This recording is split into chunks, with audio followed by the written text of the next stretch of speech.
Mount Pelee today sits dormant, but at one time was the most deadly volcanic eruption of the 20th century. So why was this such a catastrophic event? To answer this question, I will start by explaining this. Mount Pelee is situated on the north end of the island Martinique. This island is part of an active volcanic arc, the arc known as the Lesser Antilles. It formed due to the subduction of the North American plate under the Caribbean plate. Subduction zones cause massive pressure buildup beneath the crust. The only problem is that in the shadow of Mount Pelee sits the bustling port city of St. Pierre.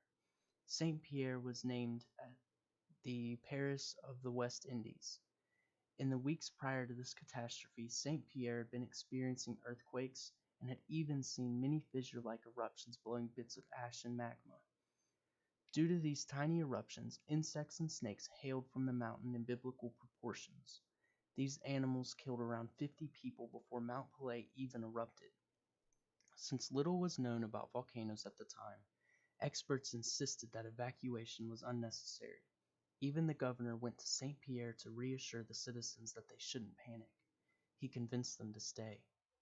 On May 7, 1902, around 30,000 people went to bed on a seemingly normal night, but at 8 a.m. the next morning, Mount Pelee had a different plan.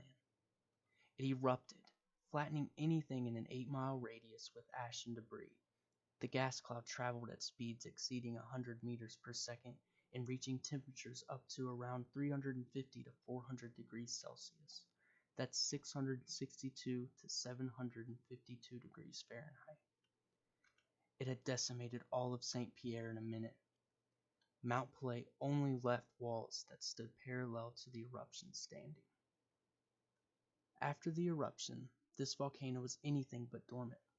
Mount Pelee began to grow an obelisk-shaped lava dome that grew vigorously.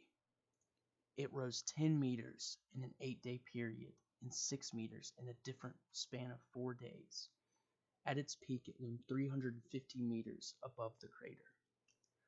The volcano's effects were felt globally. It revolutionized the way geologists understood volcanoes at the time, in terms of how they work and what dangers they pose.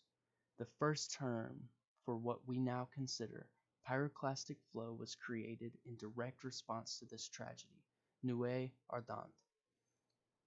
Surprisingly, only one person in the city survived. He was in solitary confinement.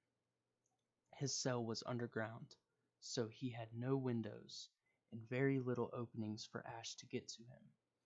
To survive, he stuffed clothes that he had urinated on under the door and placed a rag over his face to stop his lungs from burning inside. He was found 4 days later, buried in rubble, and was covered in burns. He was pardoned for all of his crimes. His name was Ludger Soberis, also known as the man who survived Doomsday. He joined Barnum and Bailey Circus and soon became a celebrity.